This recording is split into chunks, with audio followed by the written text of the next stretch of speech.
Let's do this. The Cult of Hockey podcast by the faithful and for the faithful. I'm David Staples of the Edmonton Journal. And I'm here today with my friend in hockey, Bruce McCurdy. Hello, David. Hey, Bruce. Another loss. 3 in a row. Yeah, not a very happy moment for Oilers fans. They're at real 500, 8 wins and 8 losses. So that's okay. I mean, I would have taken that. Someone said 16 games in with the schedule you have. Would you take a real 500, Mr. Oilers fan? And I would say, yes, I will take that. So, and it wasn't a terrible game, Bruce, this 4-1 loss to the Florida Panthers. There was some good things and unfortunately more, more bad things. I'm still working on my cold here. Yeah. So, Bruce, we're going to do our 2 good things, 2 bad things, and 2 numbers podcast. What's your good thing? Yeah, well, I think I got to go with the. I'm still trying to find a good thing. Okay, I'll go with my good thing. What's your good thing? My good thing was the first period. Man, the Oilers came out storming, and they had 4 grade A chances, Bruce, to none for the Panthers. Cam Talbot didn't face 1 grade A chance in the entire first period. The Oilers had 4, including a couple of 5 alarmers. Oh man, Luongo. Oh. That's the kind of goaltending, Bruce, that will win you a hockey game. That is the kind of goaltending that a team needs if they are going to win hockey games. And the Oilers have had it a few times this year, mainly when Mikko Koskinen has been in that a couple times. And, Luongo provided it. He kept his team in there. He just robbed Draisaitl. He robbed Tyrati a couple times this game. And Draisaitl twice. The Oilers turns to grade A chances. I counted 8 for the Oilers and 6 for the Panthers. So the Oilers were not outplayed in this game. That's your good thing then. It was the first period was my good thing, and they played well enough to have a 1-0 lead heading in, or maybe even a 2-0 lead, but they just couldn't get it. Could have been 2-0 at the 5-minute mark. Those were 2 all-world saves by Luongo right off the bat. Good for him. What was your good thing? Oh yeah. I got nothing but respect for Bobby Lou at this late stage of his career. Yeah. Okay. Well, kind of covered the waterfront there, but I'm going to go with Leon Draisaitl as my good thing. I thought he had a remarkable game, really. I gave him the highest grade of any Oiler. I just thought we saw him in all 3 zones. We saw him playing a strong defensive game. I thought he was the only Oiler who was any good at all in the faceoff circle. Holy man, 52% for Draisaitl, and next best on the team was 38%. And they were all getting crushed, right? That's not good. Draisaitl, yeah, okay. Anyway, that was their undoing at another point, but he had 8 shot attempts, including 5 on goal to lead the team. Of course, he did score the goal. He was robbed 2 other times by Luongo. Well, I liked a lot of his play in other parts of the ice. He was in full beast mode in the 3rd period. And when he gets in that situation, man, does he ever look good. What did you think of McClellan moving him up to Plymouth? This was the sort of game where you might as well try that sort of thing and see what happens, right? I mean, obviously, McClellan sort of at his last resort, 3rd game in a row, trailing all game, basically, and desperate in the 3rd period, so he tried something different. There was a play there along the end there where they went into the boards, and Leon held the puck under the blade of his skate for about 3 or 4 seconds, and he was looking around, and and they were trying to check. They're going at his feet like crazy, trying to dig the puck out. And then when he decided, he just booted his foot forward and slipped the puck right through the crowd into an Oiler on the other side of it. I mean, that takes some kind of strength as well as skill and smarts, really, to pull off a maneuver like that. And when Leon is going, he's got all of that going on. It's wonderful to see. I didn't mind the move to Draisaitl and McDavid, and you might as well try it. No big deal. I hope they don't stick with it next game, but yeah, I didn't mind it. You know what I was craving, Bruce? I was craving like a line, a 4th line with Cooper Marody, Tyler Benson, and Jesse Puljujarvi. Like I was like a little bit more skill, honestly, in the Oilers team. That's what I was kind of thinking about, musing about. And it's a rare thing for an NHL coach to go with at least an Oilers coach to go with an all-skill fourth line. We haven't seen it maybe since the kid line in 1990. Maybe we've seen it a few times. You've got two guys you mentioned, plus Cameron Hebig. They are a kid line down in Bakersfield right now, and they're ripping it up. They had 7 points today in a 5-4 overtime win. Cooper Marody, 3 points in the game winner in overtime. I mean, that's a guy knocking at the door. And he's knocking a hell of a lot louder than either Jesse Puljujarvi or Kyle Yamamoto, in my opinion, even though he's down there and they're up here. Yeah, like a kid line with Marody and Hebig and Benson, maybe. Like, give it a go. Like, are we really going to miss Kyle Brodziak and Zach Kassian at a game so much? Jesse Puljujarvi or Yamamoto either. Anyway, that's maybe a topic for another day. So my bad thing, Bruce, was Cam Talbot.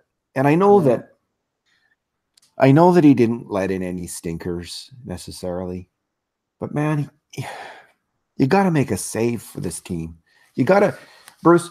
Three of the first four grade A chances on Cam Talbot went in the net, in the Oilers' net. Mm-hmm. He's got to save those. He's got to stop some of those shots. He's got to win. He's got to. You got to, they're grade A chances, but you got to block some of them. You can't have them going in the net. The one on the power play I didn't like, where they were making such a big deal, like he was screened. Well, get a little closer to the screen maybe, or don't be so, he was way out of position to make that save. He wasn't even close to being able to get over there. He was completely rooked by the play. And it was just an average NHL play though. So like he was out of position. His foot was on the outside of the net. I didn't like his play at all, and he's got to make some big saves if he's going to be the Oilers' starting goalie. And right now, I think they should go with Koskinen. So that's my bad thing. I was not happy with Cam Talbot's play. Yeah, I graded him generously. I was halfway between a 5 and a 6, and part of it was probably me outguessing myself, saying I've been tough on this guy lately. If I'm halfway in between, maybe I should give him the benefit of the doubt. Because I'm not a hater, but I'm with you. There's just not enough big saves happening. Like he made one huge stop to keep it at 3-1. Well, that same thing happened in Washington. He made a huge save to keep it at 4-2. Well, guess what? It stayed 4-2, and the game was already over by the time he made that big save. And stayed 3-1. Yeah. And his MO is the first good scoring chance goes in. I mean, that's a lot, eh? Does happen a little bit too much. And like, I don't want to be a hater either, because Cam Talbot has played really well for the Edmonton Oilers in the past, but I'm not seeing it. I'm not a believer at this point. He's got to win me over again.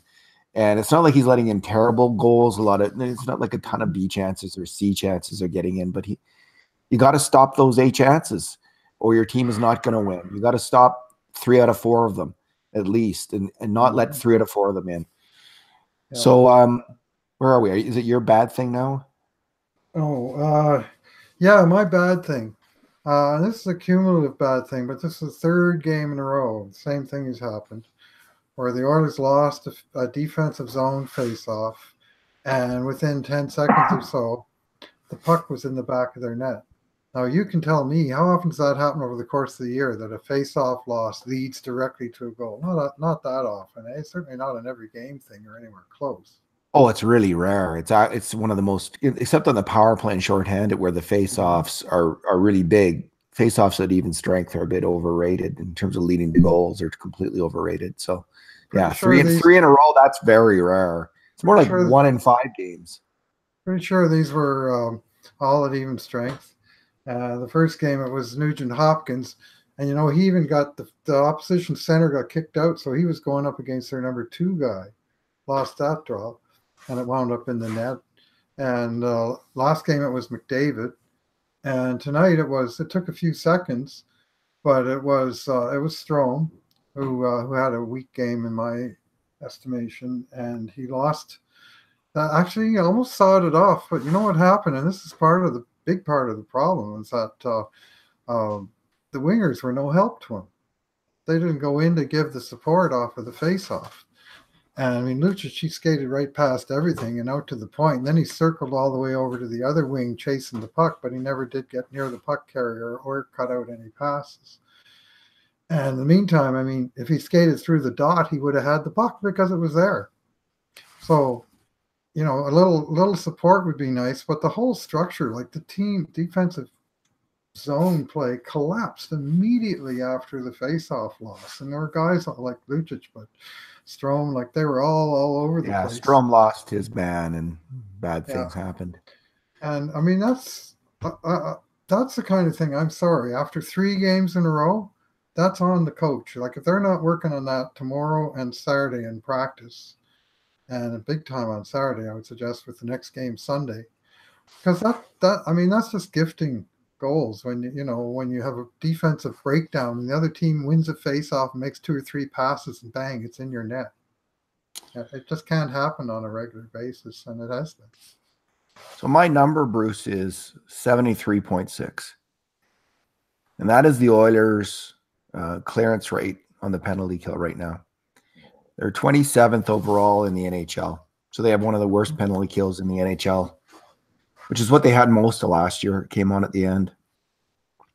And tonight's goal was deja vu all over again, as they say. It was Zach Kassian failing to stop a cross-seam pass, although Strome was equally to blame. Both of them should have had, if you look at it, and I watched it a few times, because I remember I've heard Trent Yanni talk about stick position in the defensive zone. And both Kassian and Strome had their sticks in the wrong place and cross-seam pass and a goal. Like they've been working on it. Excuse me. They're better at it this year than they were last year. Obviously, some cross-seam passes are going to get through, but that was one that they should have had. I thought it was not. Strome should have had it. Kassian might have had it, and they were just both a little out to lunch, and that's what's going to bring you down on the PK. I don't have much to say about the PK overall, like in terms of structural problems or personnel problems. I don't think that's it. Haven't identified any major issue that needs changing yet. What about you? Have you seen anything?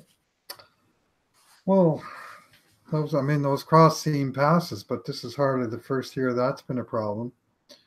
And I mean, you talk about Zach Kassian, like anytime he's killed penalties. He shouldn't be on the PK. Okay, he's a problem. He shouldn't be on the PK anymore, I don't think.